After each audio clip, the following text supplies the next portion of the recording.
Hi, my name is Melanie Calkins. I am currently the chair of the Georgia Transplant Foundation Board of Directors.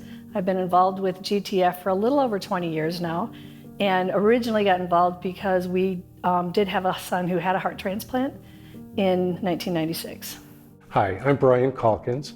I've worked with the Georgia Transplant Foundation as the treasurer for about 6 years. Our son Michael was born in 1993 on his brother's birthday, as a matter of fact, with a condition called hypoplastic left heart. And we were told the day he was born that he was going to need surgery of one form or another in order to survive. One of the options was a 3-stage repair, and the other option was a transplant. We chose the 3-stage repair, and were encouraged to consider that the best option for him at the time. And he did well after the 4 or 5 surgeries that 3-stage repair turned into, and it lasted for about 3 years. At that point in time, then it became obvious that his heart would not continue to function unless he had a transplant.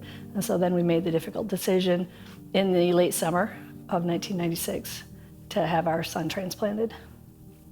Seeing him post-op was just a nightmare of bandages and monitors and things we just didn't know. One of the first things we noticed, though, post-transplant was he was pink again.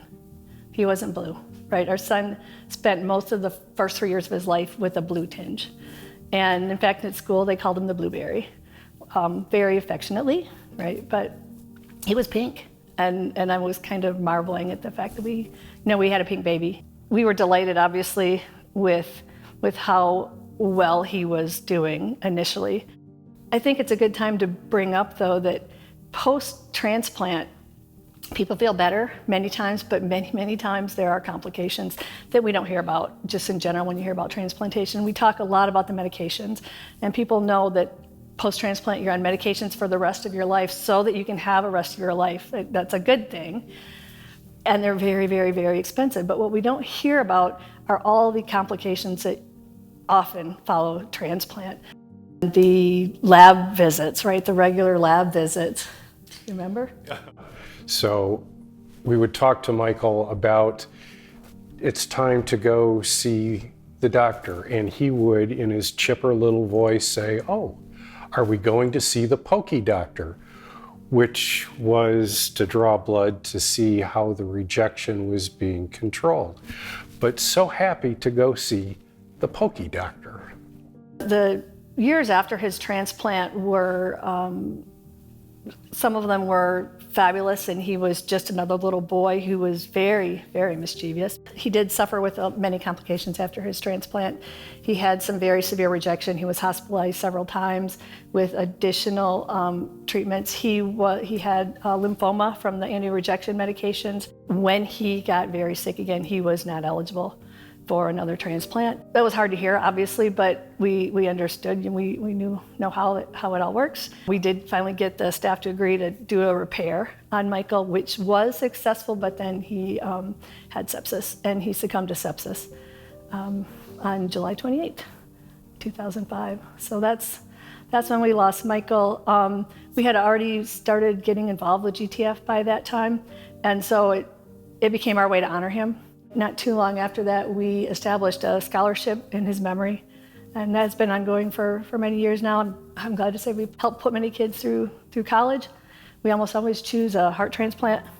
We do that, as well as we're very committed to investing our time and our money in the organization, all in Michael's memory.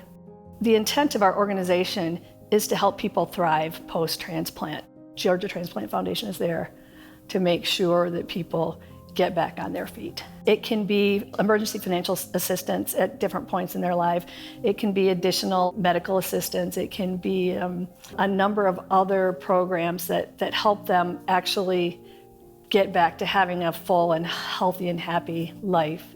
That makes me very proud of one of the services we do offer at GTF. As an aside, the mentor program is one that matches people up with people who've been through the transplant process, and that association is a lifeline. But we also need to fundraise. And so the events like Angels of Life, which is one of the biggest contributors we've ever had, are so important. And so we encourage everyone to, open your wallets, show some love, buy auction items, bid on auction items, donate, either today or in the future. So we really encourage everybody here and anybody you know to open up your wallets and your hearts and help GTF achieve our mission.